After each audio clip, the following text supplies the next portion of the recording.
अरहम। प्यारे विद्यार्थियों, पिछले लेक्चर में आपने अदादिगण को पढ़ा, अब हम द्विवादिगण प्रारंभ कर रहे हैं।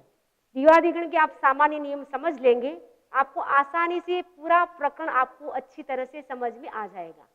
तो द्विवादिगण में सबसे पहली पहचान क्या है? उस धातु का च अनुबंध जाएगा। जैसे द्विभुज धातु है तो च अनुबंध क्या?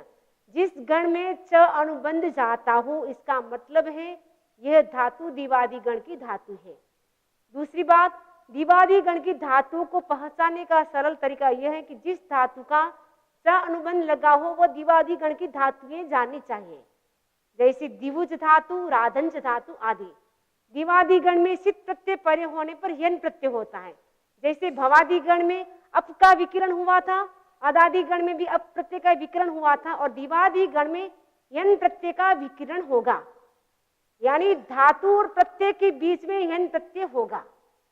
यन प्रत्यय क्या है? पित भिन्न है, इसीलिए पित भिन्न होने से वो गित है। गित होने से उसकी गित संज्ञा हो जाएगी। गित संज्ञा होने से क्या नहीं होगा? गुण और वृद्धि नहीं होगी। संप्रसारण हो सकता है लेकिन गुण भी नहीं होगा और वृद्धि भी नहीं होगी। और यन प्रत्यय में यन का शेष यह रहेगा, न अनुबंध चला जाएगा। यन प्रत्यय परे होने पर ओकार का लोप होता है। और आगे इस प्रकरण के अंदर में जो जो बात आई है उसको हमने संक्षेप में यह बताया है ताकि आपको अच्छी तरह से जल्दी से समझ में आ जाए। तो कृत, त्रित, नृत, छ्रिद, त्रिद धातुओं से सादी प्रत्यय को विकल्प से इट होता है। सम आदि 7 धातु को दीर्घ होता है, जैसे साम्यति, दाम्यति, ताम्यति आदि। ग्रह, ज्या, व्यद, व्रश्च, प्रच्छ, व्रश्च धातुओं के कित और गित प्रत्यय परे रहने पर संप्रसारण होता है। व्याधि से सित्यादि तक के नियम भवादि गणवत जाने चाहिए। अब इस गण का पहला सूत्र है दिवादेर यन। ये सूत्र क्या बोलता है? दिवादिव्यो यन स्यात् कर्तरि स्थिति। दिव्यति, दिव्येत, दिव्यतु, अदिव्यत, अदेवित, दिदेव, दिव्यात, देविता, देविष्यति, अदेविष्यत। ऋस्वयो हानु, जीर्यति, अझरत, अझारित, जजार, जेरतु, झजरतु। ये धातु की वृत्ति है, सूत्र की वृत्ति है। ये वृत्ति, इसका अर्थ क्या है? दिवादिव्यो यन स्यात् कर्तरि स्थिति। दिवादिव्यो का मतलब है दिवादिगण पठित धातुओं से यन स्यात्, यन प्रत्यय होता है। कब होता है? कर्तृ स्थिति, कर्तृवाच्य में, वो भी स्थिति यानी सित प्रत्यय परे होने पर। एक बार वापस देख ले, दिवादिगण पठित धातुओं से कर्तृवाच्य में सित प्रत्यय परे होने पर क्या होता है? यन स्यात्, यन प्रत्यय होता है। जैसे द्विभुज, दिव्यति आदि। तो हम आपको एक ग्रुप बना करके दिखा रहे हैं दिव्यति। एक दिव्यति आपने अगर सीख लिया बनाना तो आप दिव्यत भी बना सकते हैं, दिव्यतु भी बना सकते हैं, अदिव्यत, जितने भी आपको रूप इसमें दिखाई दे रहे हैं वो सारे रूप आप अच्छी तरह से बना सकते हैं। तो दिव्यति रूप बना रहे हैं। तो दिव्यति रूप है, धातु है द्विभुज धातु। ये द्विभुज धातु बहुत सारे अर्थ में प्रयुक्त होती है। क्रीड़ा यानी खेलना, विजिगिषा का मतलब है जानने की इच्छा, जीतने की इच्छा। व्यवहार का मतलब क्रय विक्रय आदि व्यवहार करना। द्युति का मतलब है कांति, स्तुति करना। मोद का मतलब है प्रसन्न होना। मद का मतलब है मदोन्मत्त होना। स्वप्न यानी सोना, कांति यानी चमक, गति यानी जाना। बहुत सारे अर्थ में द्विभुज धातु प्रयुक्त होती है। तो हमें रूप बनाना है दिव्यति। तो सबसे पहले धातु से धातु के अधिकार में आने पर, और द्विभुज में जो च अनुबंध दिखाई दे रहा है वो द्विवादिगण की पहचान है। जिस धातु का च अनुबंध जाएगा वो द्विभुज धातु होगी, द्विवादिगण की धातु होगी। और जो वु में जो उ है वो भी अनुबंध चला जाएगा। धातु शेष रहेगी, दिव धातु रहेगी। वादि से धातु संज्ञा करेंगे, शेषात से धातु की परस में पद संज्ञा करेंगे, वर्तमान सूत्र से तिप प्रत्यय करेंगे और दिव प्लस तिप हो गया। उसके बाद नवाद्यानि से लेकर के तानेक द्वि तक पूर्वत कर देंगे। एते शीतः, इस सूत्र से हम प्रत्यय के एक वचन संज्ञा करेंगे। अब कर्तृ सूत्र से अब प्रत्यय की प्राप्ति, किंतु दिवादेर यन, इस सूत्र से हम क्या करेंगे? यन प्रत्यय करेंगे। तो दिव प्लस यन प्लस तिप हो गया। अब आदिनांत सूत्र से प्रत्यय की सिद्ध संज्ञा करेंगे और सिद्ध पित सूत्र से यन प्रत्यय को गित्वत करेंगे। और और यन प्रत्यय का न अनुबंध चला गया और प भी तिप प्रत्यय का अनुबंध चला गया, तो शेष क्या रहा, यन का य तिप का ती रहा। तो दिव प्लस य प्लस ती हो गया। भवादे रिदुत और दीर्घोर वो रह से, इस सूत्र से दी में स्थित ई को दीर्घ कर दिया, तो दीव प्लस य प्लस ती हो गया। स्वरहीनम पर्ण संयोजम, इस न्याय से वर्णों को मिलाने पर दिव्यति रूप सिद्ध हुआ। ये तिप प्रत्यय का दिव्यति है, तस्में दिव्यतः बन जाएगा, अंतिम में दिव्यंती बन जाएगा। दिव्यति दिव्यतः दिव्यंती, दिव्यसी दिव्यथ दिव्यथ, दिव्यामी दिव्यावह दिव्यामह, ऐसे बन जाएगा। उसके बाद याद आदि में बन जाएगा, दीव धातु है, याद आदि के याद प्रत्यय आता है तो दिव्यात बन जाएगा, और तुबादि में दिव्यतु बन जाएगा, और उसके बाद अदादि में अदिव्यत बन जाएगा, क्योंकि ये जो यन प्रत्यय है वो सित में होगा, यानी तिबादि, यादादि, तुबादि और दिबादि में यन प्रत्यय होगा, और असित में यन प्रत्यय नहीं होगा। असित का मतलब द्यादि से असित प्रत्यय प्रारंभ होते हैं। द्यादि, नबादि, क्यादादि, तादि, शत्यादि और शदादि में यन प्रत्यय नहीं होगा, उसको असित प्रत्यय हम कहते हैं।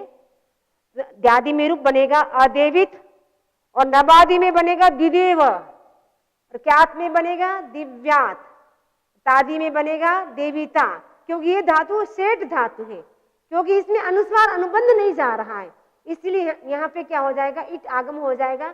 तो तादि में बन जाएगा देविता, फिर देविष्यति और अदेविष्यत, ऐसे रूप बन जाएंगे आपके। उसके बाद हम आगे चलते हैं। सूत्र है यन्यतो लोपः, धातोरोकारस्य लोपः स्यात् यनि परे, धातु के ओकार का लोप होता है कब, यनि परे, यानी यन प्रत्यय परे होने पर।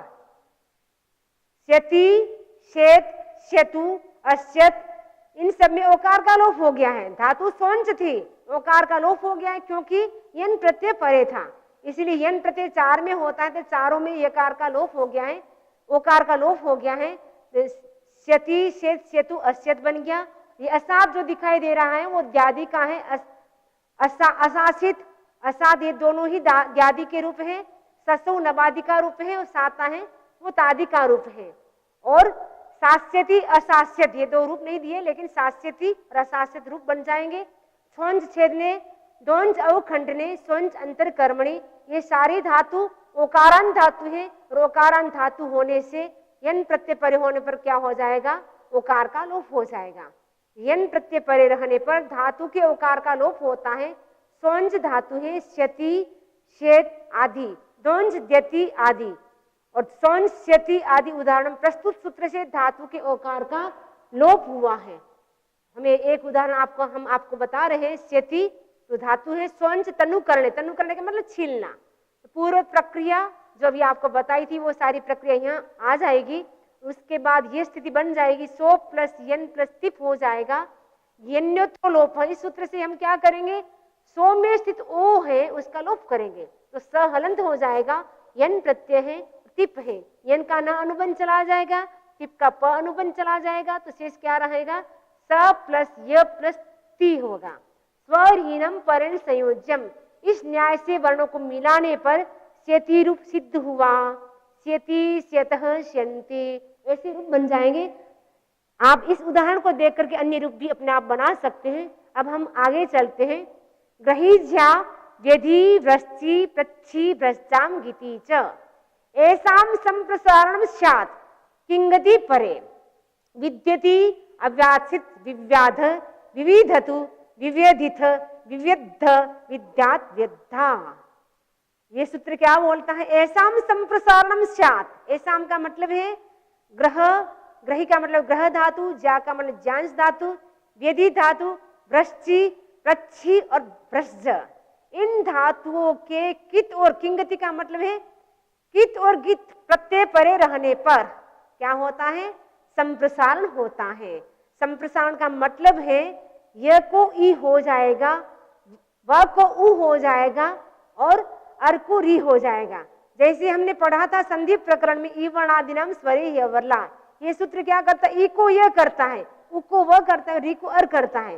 संप्रसारण उल्टा हो जाएगा, यह होगा तो ई हो जाएगा, वह होगा तो ऊ हो जाएगा, अर होगा तो री हो जाएगा। तो संप्रसारण का तात्पर्य आप समझ गए होंगे। तो ग्रहणस बराबर जग्रहितु जग्रह्यु आदि, ज्यांस बराबर जिनाति आदि, वेदंश बराबर विद्यति विव्याद आदि, वृश्चत बराबर वृश्चति आदि, प्रच्छंज बराबर पृच्छति आदि, भ्रष्टनज बराबर विज्जति आदि। एक उदाहरण आपको बता रहे हैं। विद्यति व्यदंश ताड़ने, ताड़ने यानी पीटना, पूर्व प्रक्रिया हो जाएगी, उसके बाद व्यद प्रस्तिप हो गया। दिवादेर यन सूत्र से हम यन प्रत्यय करेंगे, बीच में करेंगे, तो व्यद प्लस यन प्रस्तिप हो गया। अब आदि नान्त से यन प्रत्यय की सिद्ध संज्ञा हो गई, और सिद्ध पित से प्रत्यय को गितवत कर दिया। ग्रहिज्या व्यधि, इस सूत्र से हम य को ई संप्रसारण करेंगे। पहले मैंने आपको बताया था ये होगा तो ई संप्रसारण हो जाएगा, और वह होता तो ऊ हो जाता, लेकिन यहाँ पे यह है, इसलिए हम संप्रसारण क्या करेंगे, यह को ई करेंगे। तो ई होने से विद बन गया, वेद था तो with plus N plus tip ये हो गया। यन का जो न है, तिप का जो प है वो अनुबंध चला जाएगा, शेष क्या रहेगा, विद प्लस य प्लस ती रह गया। स्वरीनम वर्ण संयोजम, इस न्याय से वर्णों को मिलाने पर विद्यति रूप सिद्ध हुआ। विद्यति आपको बनाना आ गया, आप विद्येत भी बना सकते हैं, विद्यतु तुवादि का बना सकते हैं, और दिवादि का अविद्यत भी आप बना सकते हैं। सम सप्तकस्य दीर्घः, समाधिनाम सप्तानाम दीर्घस्यात् यनि परे। समाधिनाम का मतलब है सम आदि, सप्तानाम यानी 7 धातुओं को क्या होता है, दीर्घस्यात्, दीर्घ होता है कब, यनि परे, यन प्रत्यय परे होने पर। साम्यति, दीर्घ हो गया तो साम्यति बन गया। असमत, दाम्यति अदमत। समुच कांक्षायाम समुच खेद तपसो भ्रमुच अनवस्थाने भ्राम्यति भ्रमति भ्रेमतु भ्रमतु। क्षमुच सहने चक्षमित क्षमिता क्षंता। मदीच हर्षे माद्यति। क्लमुच बराबर ग्लानो क्लाम्यति क्लामति अक्लमत। नसूच अदर्शने नश्यति। ये 7 धातुएं हैं, समुच आदि 7 धातुएं। इन 7 धातुओं को ये सूत्र क्या करता है, दीर्घ करता है। कब करता है, यन प्रत्यय परे होने पर। यन प्रत्यय परे रहने पर सम दम तम श्रम भ्रम क्षम मद, इन 7 धातुओं को दीर्घ होता है। समुज साम्यति, दमुज दाम्यति, तमुज ताम्यति, श्रमुज साम्यति, भ्रमुज भ्राम्यति, मदीच बाध्यति। ये 7 धातुओं को समाधिनाम सप्तानाम दीर्घ स, इस सूत्र ने दीर्घ कर दिया। आपको हम एक उदाहरण बता रहे हैं, साम्यति तो कैसे बनता है। समुच बराबर उपसमय यानी शांत रहना, पूर्व प्रक्रिया करेंगे, पूर्व प्रक्रिया करने के बाद आपकी स्थिति रह जाएगी सम प्लस यन प्लस तिप, ये स्थिति हो गई। उसके बाद अभी हमने जो सूत्र पढ़ा था सम सप्तकस्य दीर्घः, ये सूत्र क्या करता है, दीर्घ करता है। 7 धातुओं को, 7 धातुओं से प्रथम धातु है समुच धातु, तो समुच धातु का एक उदाहरण आपको बता रहे हैं। जो स में स्थित आकार है उसको दीर्घ कर देगा, दीर्घ होने से स का सा बन जाएगा, तो साम प्लस यन प्लस तिप हो गया। यन का न अनुबंध चला जाएगा, प अनुबंध चला जाएगा, शेष क्या रहेगा, साम प्लस य प्लस ति हो गया। स्वहीनम पर्ण संयोजम, इस न्याय से वर्णों को मिलाने पर साम्यति रूप सिद्ध हुआ। इसी प्रकार यादादि में बना सकते हैं साम्यत, तुबादि में बना सकते हैं साम्यतु, अदादि में बना सकते हैं असाम्यत। ठीक है, इसके बाद हम आगे बना सकते हैं। अब द्यादि में यन प्रत्यय नहीं होगा, क्योंकि यन प्रत्यय केवल 4 में ही होगा, सित सित में होगा, यानी तिबादि, यादादि, तुबादि और दिबादि में यन प्रत्यय होगा। आगे यन प्रत्यय 6 लकार में नहीं होगा, प्रथम 4 लकार में यन प्रत्यय होगा, शेष 6 लकार जो बच्चे हैं उसमें यन प्रत्यय नहीं होगा। तो आपकी धातु समूच है, ये धातु सेठ धातु है, क्योंकि यहाँ पे अनुस्वार अनुबंध नहीं जा रहा है, यह केवल च अनुबंध तो गण की धातु की पहचान के लिए है, उकार उच्चारण अर्थ के लिए है, तो केवल सम धातु है, ये सेठ धातु है।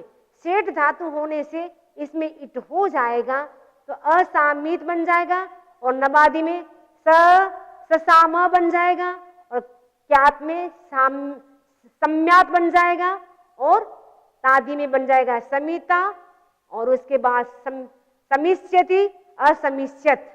ये आपके रूप बन जाएंगे। सभी लकारों की मैंने एक एक रूप बताए हैं और बाकी आप अपने आप बना सकते हैं। नसेर जसे, नस्यते नुम शात जसे प्रत्यय नंष्टा, ऋषु भ्रंसुच अधः पतने, ऋषच तनुकरणे, सुसंच शोषणे, दुसंच वैकृत्ये, श्लिषंच आलिंगने श्लिष्यति। ये सूत्र क्या बोलता है? नस्य जैसे बोलता है, नस्यति नुम शात, नस धातु को नुम शात, नुम होता है, कब होता है? जसे प्रत्यय, जसादि प्रत्यय परे होने पर नस्यते नुम शात, नस धातु को नुम आगम होता है। जैसे नसूच बराबर नंष्टा, नंक्षति आदि, ये नुम का आगम करेगा तो नंष्टा बन जाएगा। तो हमें रूप देखना है कि नंष्टा कैसे बनता है। पक्ष में नंष्टा नंक्षति बनेगा और पक्ष में नंष्टा बनेगा। नंष्टा कैसे बनता है? तादि का रूप है। नसूच अदर्शने, पूर्व प्रक्रिया हो जाएगी नस प्लस ता। तो नसे, ये सूत्र से क्या करेंगे हम? नुम का आगम करेंगे। तो ना प्लस नुम प्लस स, क्योंकि नुम का आगम होता है वो मिदंत्य स्वरात पर इस सूत्र की सहायता से होता है। तो नुम का आगम हमेशा स्वर के बाद होता है, अंतिम स्वर से परे नुम का आगम होता है। तो नुम का आगम हमने न में जो अ है वो अंतिम स्वर है, उसके बाद हमने नुम का आगम कर दिया। तो न प्लस नुम प्लस स प्लस ता। तो नुम का जो उकार आपको दिखाई दे रहा है वो उच्चारणार्थ है, और नुम का म है वो भी अनुबंध चला जाएगा। नुम का शेष क्या रहेगा? केवल न रहेगा। तो न प्लस नुम का भी न, धातु का भी न प्लस न प्लस स प्लस ता, ये स्थिति बन गई। अब सराज गाज यज श्रीज निज भ्रष्ट भ्रष्ट परिव्राजाम सह, ये पूर्वार्ध कौमुदी का सूत्र है 169 नंबर का। इस सूत्र से हम क्या करेंगे? स को स करेंगे, जो तालव्य स था उसको मूर्धन्य से हो जाएगा। वो हससो नुस्वार, ये भी पूर्वार्ध कौमुदी का सूत्र है 80 नंबर का। इस सूत्र से हम क्या करेंगे? म का अनुस्वार कर देंगे। तो म का अनुस्वार कर देंगे, उसके बाद टू बी टू, इस सूत्र से हम क्या करेंगे? ता जो आपको दिखाई दे रहा है ता को हम ट करेंगे। तो नम प्लस स प्लस टा हो गया। स्वरिनम पर्ण संयोजन, इस न्याय से वर्णों को मिलाने पर नष्टा रूप हो गया। नष्टा आपको समझ में आ गया? देखिए हससो अनुस्वार सूत्र ने क्या किया? अनुस्वार कर दिया, न का अनुस्वार कर दिया। नुम का जो न था उसको इसने म इसमें लिखा है, लेकिन न का अनुसार किया है। और टू बीस टू सूत्र ने क्या किया? त को ट किया है। तो नंस प्लस टा हो गया। स्वरिनम से मिला दिया तो क्या बन गया? नंष्टा रूप सिद्ध हुआ। लिंग लिनोर वा अनयोर यपि खल अच अल इति वर्जिते किंगति च विषय आद्वा शाद अलाष्ट अलेष्ट लिल्ले लाशिष्ट ले शिष्ट। लिंग लीन धातु से परे, यह प्रत्यय परे रहने पर खल अच अल वर्जित तथा अकित कित प्रत्ययों के विषय में आकार विकल्प से होता है। ये आकार करेगा, लिंग धातु होगी या लिन धातु होगी, यह प्रत्यय परे होने पर ये क्या करेगा? खल अच अल वर्जित, इनको छोड़ देगा। खल प्रत्यय होगा या अच प्रत्यय होगा या अल प्रत्यय होगा, ये सारे प्रत्यय कृदंत में होंगे। इन प्रत्ययों को छोड़ करके अकित कित प्रत्ययों के विषय में आकार विकल्प से होता है। जैसे विलाय, विलीय, विलाता, विलेता, अलास्त, अलेष्ट आदि।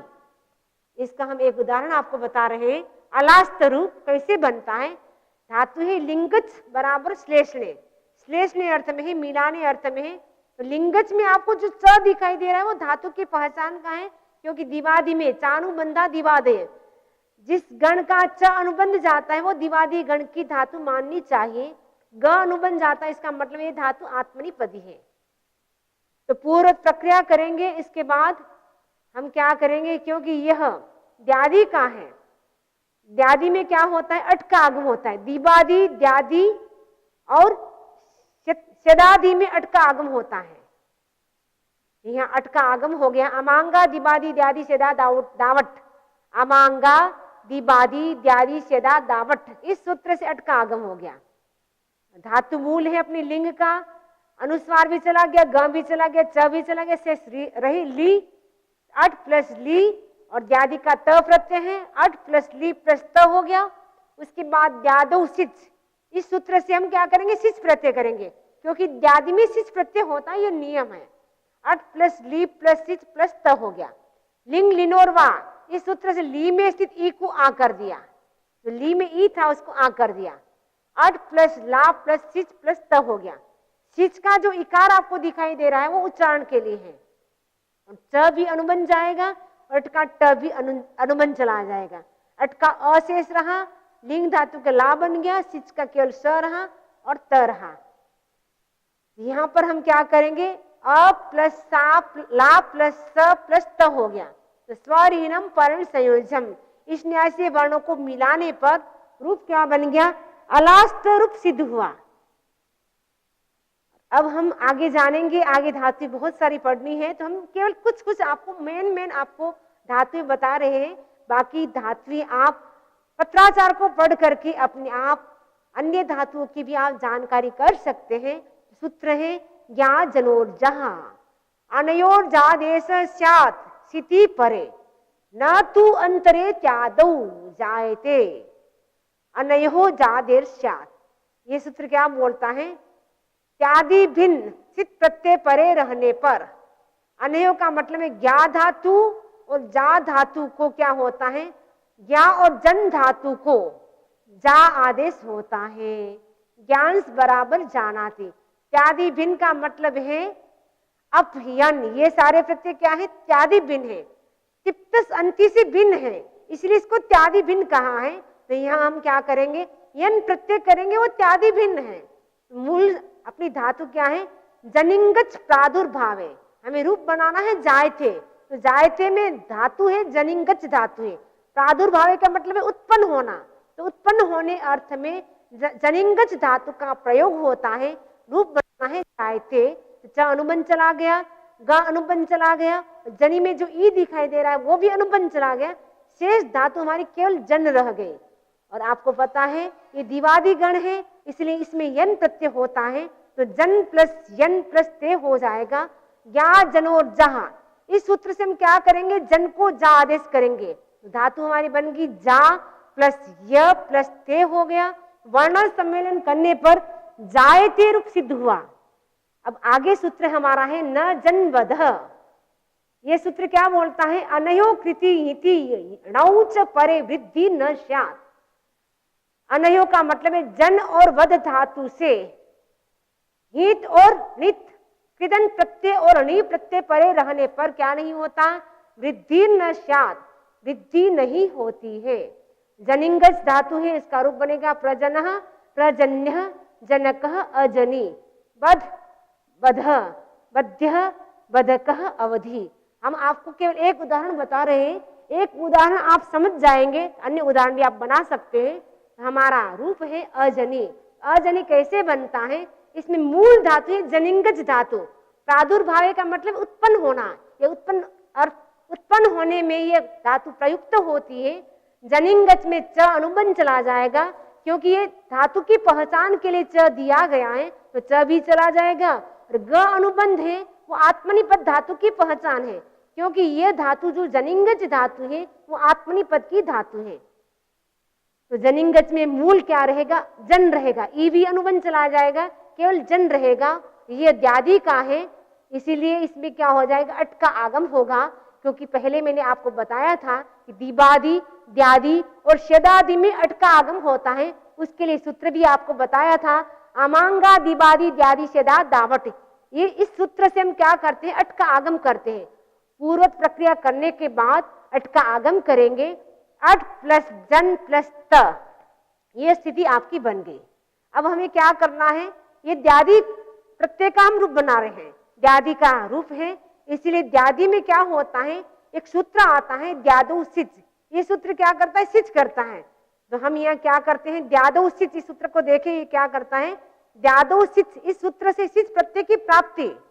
किंतु दीप जन 162 नंबर का सूत्र है, इस सूत्र से हम क्या करेंगे, विकल्प से नीच प्रत्यय तथा त का लोप कर देंगे। दो काम करेंगे इससे, विकल्प से हम नीच प्रत्यय भी करेंगे और त का लोप भी करेंगे तो हमारी स्थिति क्या बन जाएगी, अट प्लस जन प्लस णिच, ये स्थिति हो गई। उसके बाद क्योंकि णिच में क्या है, ण इत जाएगा, ण इत जाने से क्या होता है, वृद्धि होती है। लेकिन आगे देखिए आप क्या होता है, उपदाया, ये सूत्र क्या करता है, क्योंकि न की उपदा अ है तो उपदाया सूत्र से अ को आवृत्ति हो सकती है, किंतु आगे एक सूत्र आ रहा है तो उपदाया सूत्र से वृद्धि की प्राप्ति, किंतु न जन्मबध, इस सूत्र से हम क्या करेंगे, वृद्धि का निषेध कर देंगे, अर्थात वृद्धि नहीं होगी।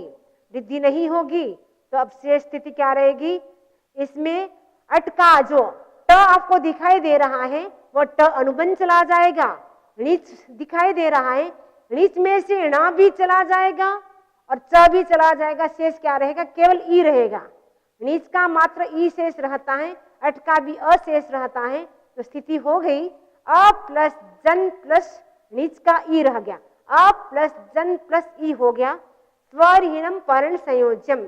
इस न्याय से वर्णों को मिलाने पर अजनी रूप सिद्ध हुआ। तो आपको मात्र हमने एक उदाहरण बताया है, जनिंगज धातु का जायते ये रूप बनता है तिबादी में, यानी ये जनिंगज धातु आत्मनि पद की धातु है, इसलिए इसमें ते प्रत्यय आएगा तो जायते रूप बनेगा। और ये हमने एक रूप बताया है अदादि गण व्याधि का, व्याधि में अजनी रूप बनता है। इसी प्रकार के एक उदाहरण के आधार पर आप अन्य उदाहरण भी बना सकते हैं। तो सभी विद्यार्थियों को धन्यवाद, आपने बहुत अच्छी तरह से सुना। ओम अरहम।